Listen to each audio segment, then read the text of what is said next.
Okay, so we have some milk kefir that I am actually going to strain out. It has been sitting about a day and a half. It usually should be 24 hours. It also has like 3 times the amount of grains that it actually should have in it. So anyway, it actually is going to produce a pretty good kefir from my experience. It's going to be a little bit more tangy than usual, and it's a little bit more clumped up, but you put it into a strainer and get it wiggling a little bit, and you can get this out of there and get a pretty good tasty thing. So what I want to do is show you what it looks like close up and give you a sense of like what happens if you leave it a little bit longer, and also show you a little bit of the separation beforehand.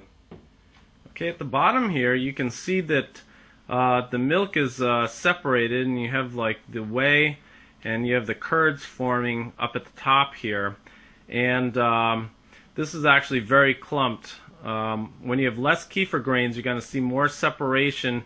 You're going to see more of this clearish liquid, the whey, actually building up and kind of forming like little pockets. That's about when it's ready. Here we just have this thick curdish mass here that we're going to strain out. So let's take a look at that.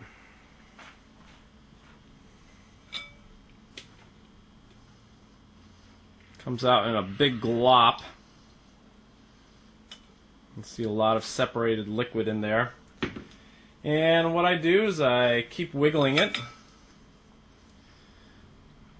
and this eventually all comes out here. So wiggling it back and forth.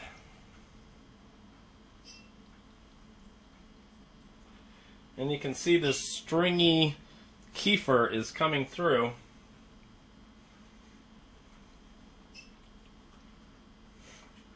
Kind of getting a little bit all over the place here. Another good technique for doing this is to actually have a jar that has a top that is also a strainer, and you can get these. These are usually sprouting jar tops that will fit most of your mason jar containers.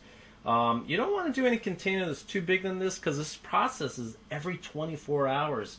And if it's processing every 24 hours, you're going to have more kefir than you can possibly drink unless you do it in smaller amounts.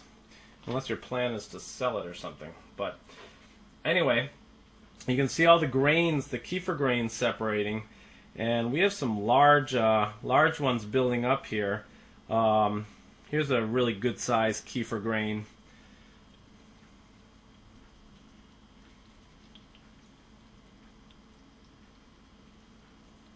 Okay, so then this right here we just kind of mix up, blend up, and this is going to be our kefir in here. And it's actually going to be really good stuff.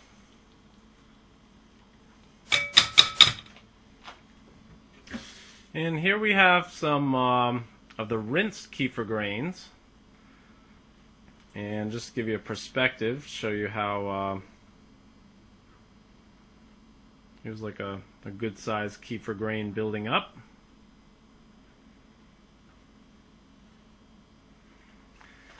And one thing you're going to see is the kefir grains are actually going to get kind of a very stringy substance that starts to form around them. When you see this, this is actually a good thing.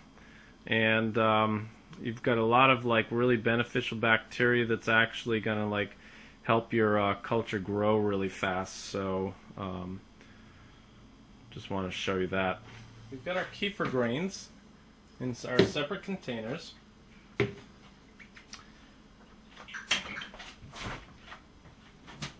I'm actually doing 2 bottles at once because my grains keep increasing. Oop.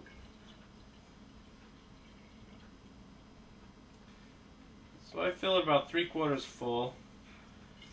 Leave a little extra space. I always use organic 1% milk. You can use whole milk. Then I bottle that up.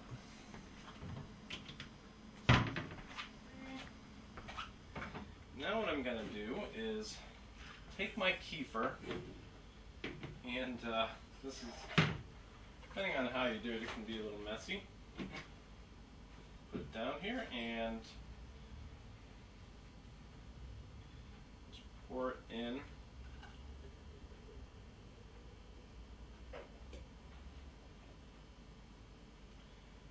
And it's a really nice consistency.